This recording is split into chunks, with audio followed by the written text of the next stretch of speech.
a que le populaire qui peut devenir quelque chose, comme Coluche par exemple, ou des gens comme ça.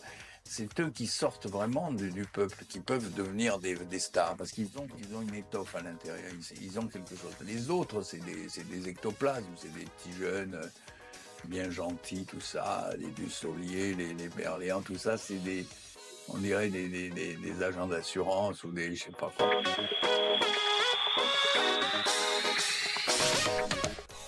Bonjour à tous. Je vous ai mis ce petit extrait très court d'une interview de Jean-Pierre Mocky. Jean-Pierre Mocky, monument du cinéma français, qui a tourné tellement de films et avec un style vraiment très très personnel, d'ailleurs du financement jusqu'à la sortie, puisqu'il avait même des salles de cinéma. Et j'ai choisi cet extrait parce que Jean-Pierre Mocky parle des acteurs français. Et il est quand même autorisé à le faire, il a fait tourner les plus grands. Fernandel, Bourvil, Michel Serrault, j'en passe, et d'aussi talentueux. Et je voulais parler un peu des acteurs du cinéma français. Bon, je vais dire des choses peut-être pas forcément consensuelles, mais tant pis, on a quand même le droit de s'exprimer aujourd'hui, mais je vais argumenter. Je ne vais pas faire uniquement des jugements de valeur. De toute façon, chacun aime tel acteur, telle actrice, voilà, le débat n'est pas là. Mais quand même, ce que dit Jean-Pierre Mocky, bon, il l'a dit il y a quelques années, mais bon, désolé pour François Berléand ou pour André Dussolier, mais il y a un problème d'étoffe quand même. Et ce qui m'a incité à faire cette vidéo sur les acteurs, j'ai vu il n'y a pas longtemps. Alors vous savez que l'admiration que j'ai pour Jean Gabin, si vous avez vu quelques-unes de mes vidéos, et donc j'ai vu que Benoît Magimel allait interpréter dans un biopic Jean Gabin. Alors ça me laisse un peu circonspect. Benoît Magimel est un excellent acteur, le problème n'est pas là. Mais d'abord la mode de ces biopics qui nous vient bien évidemment une fois de plus des États-Unis. C'est fou cette façon que nous avons Français de prendre ce qu'il y a de pire chez les Américains, notamment ces fameux biopics. Et il y a eu il n'y a pas longtemps celui consacré à Aznavour avec Tahar Rahim, qui est pour moi sans doute peut-être le plus grand acteur français avec Reda Kateb. Mais ce biopic sur Aznavour, je n'ai même pas voulu regarder le film en entier, même si la composition de Tahar Rahim est exceptionnelle, mais non, je trouve que là franchement, on est plus dans un numéro de contorsionniste, d'imitateur, etc. On peut être extrêmement talentueux, mais bon, je pense pas que ça sera le film, la plus grande trace que nous laissera Tahar Rahim, hein. À côté de Un prophète, là franchement, c'est toute la différence entre un chef-d'œuvre et un numéro de claquette, hein. Et si on réfléchit un peu, est-ce qu'il y a 30, 40 ans ou avant, on faisait ce genre de film? Est-ce qu'on imagine Jean Gabin, à l'époque, tourner un biopic, par exemple, incarner Rému? Ça nous paraîtrait complètement ridicule. C'est ce qu'on fait aujourd'hui. Et quant aux acteurs, ce qui manque beaucoup quand même, franchement, c'est des acteurs qui ont l'étoffe, comme dit Jean-Pierre Mocky. Aujourd'hui, les têtes d'affiche du cinéma français, c'est Jean Dujardin et Gilles Lellouche. Bon, on voudrait nous vendre ça comme un peu autrefois Delon, Belmondo, mais là c'est pareil, ça manque singulièrement d'étoffe.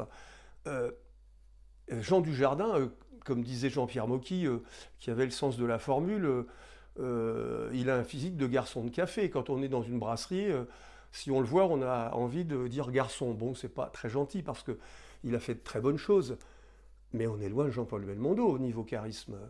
Gilles Lellouche, qui est un excellent acteur. Il y a 40 ans, il aurait été assigné au rôle de méchant dans les films, parce qu'il a un visage un peu taillé à la serpe. C'était vite catalogué autrefois. Il y avait un sens du cinéma que nous n'avons plus aujourd'hui. Éric Neuhoff avait dit il n'y a pas longtemps, vous savez, Éric Neuhoff, c'est un des grands critiques du cinéma. Il écrit dans Le Figaro, et il avait dit les stars d'aujourd'hui, en fait, il y a 40 ans, auraient été voués au second rôle. Et je crois que c'est tout à fait vrai.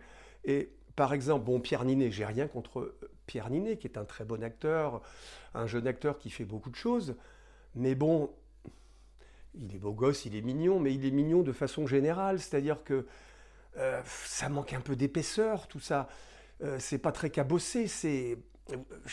Quand on joue quelque chose, quand on incarne, on arrive avec plein de choses qui sont issues de l'âme, pas seulement de la vie. Mais là, c'est trop lisse. Bon, il a tourné Le Comte de Monte-Cristo, qui est un succès mondial, mais ça aurait été un bide, j'aurais dit exactement ce que je vais vous dire. Non, c'est pas Jean Marais, c'est un peu mignon. Le plus grand Monte-Cristo, à mon sens, a été tourné par Jacques Weber sur FR3 il y a une quarantaine d'années. Il était d'ailleurs assez jeune quand il a tourné Monte-Cristo. Jacques Weber, il avait l'âge qu'avait Pierre Ninet, la trentaine, quand il a joué Monte-Cristo. Mais quand vous voyez Jacques Weber dans la série, je crois qu'il y a 6 épisodes qui avaient été tournés par Denis de la Patelière, il y a autre chose, hein. Il y a un souffle, il y a une noirceur. Là, dans la version, les extraits qu'on en a vus, parce que bon, à quoi bon voir un film, on connaît l'histoire d'avance. Bon, c'est gentillet, mais ça manque de souffle. Alors on va dire, oui, c'est bien filmé, c'est bien produit, machin, etc. Mais bon, personnellement, moi je m'emmerde quand je regarde ce genre de film. C'est ce qui manque aujourd'hui. Ce sont des acteurs qui soient des caractères, qui aient une étoffe, qui soient populaires avec un P majuscule, comme dit Jean-Pierre Mocky. Le dernier qui balayait tout, c'était Coluche. Et il le cite d'ailleurs, Mocky, dans cette interview. Coluche dans Ciao Pantin, il n'y a rien à dire. On est devant l'écran et on est bouche bée par son génie d'acteur. Là, on peut parler de génie d'acteur. Quand je vois Jean Dujardin, Gilles Lelouch, Pierre Ninet et compagnie, ce sont de bons acteurs, mais c'est très théâtral et on est loin, loin du génie. Voilà, mais bon, je ne vais quand même pas dire que tout est mauvais. Il y a quand même de bons acteurs, mais rien n'est perdu. Moi, je crois que j'en avais déjà parlé dans une vidéo, notamment celle que j'avais faite sur Jean Gabin, qui était assez longue. L'acteur qui me semble vraiment sortir du tas, si on peut dire, c'est Raphaël Quenard, qui est à la fois l'héritier de Gabin par son naturel, sa gouaille, et de Depardieu. Parce que là, on peut parler de génie avec Depardieu. Hein. Là, je mets de côté toutes les affaires qui remplissent les magazines, et ici, je ne parle que de cinéma. Voilà, là, on a une nature. Je pense que Raphaël Quenard, ça fait partie de ces acteurs. J'espère qu'il y en aura d'autres qui regonfle, je dirais, le cinéma français de l'intérieur, qui ramène des natures qui sont, comme disait Jean Gabin, on ne rentre pas dans le personnage, c'est le personnage qui rentre en vous.